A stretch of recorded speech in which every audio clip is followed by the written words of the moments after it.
my inspiration to start the magazine is actually started when I was a little girl.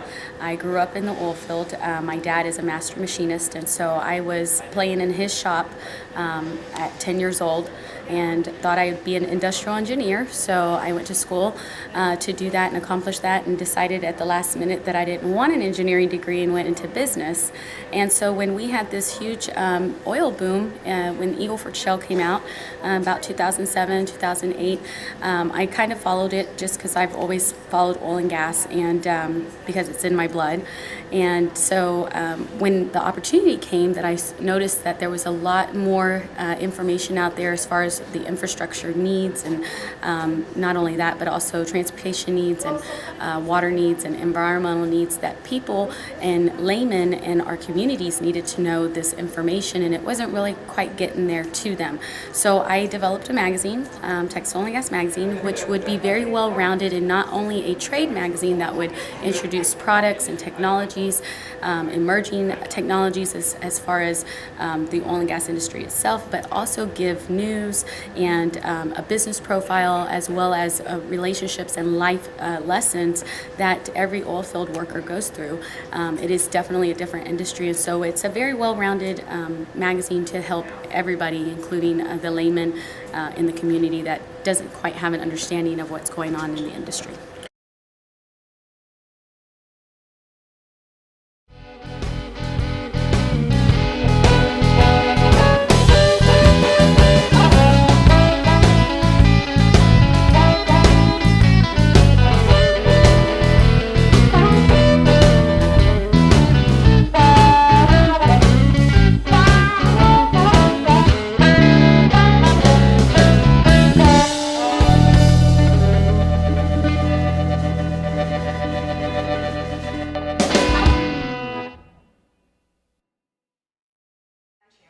Working here 25 years, how is it that you don't know that?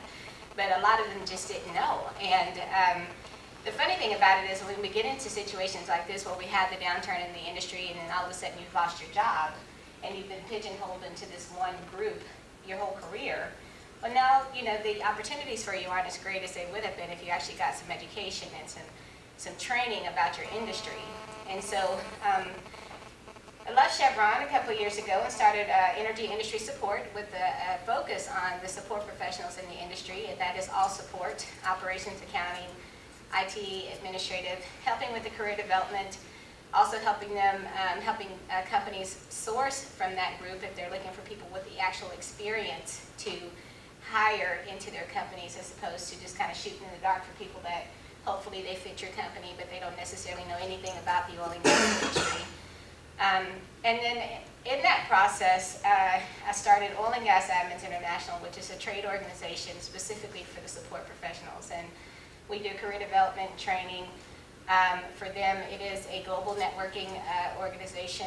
We are now pretty much all over the Western Hemisphere. We're going to have a conference, our second one here in June at the Waterway Marriott. We'll have our first one in Canada in September, and we'll have our first one in October.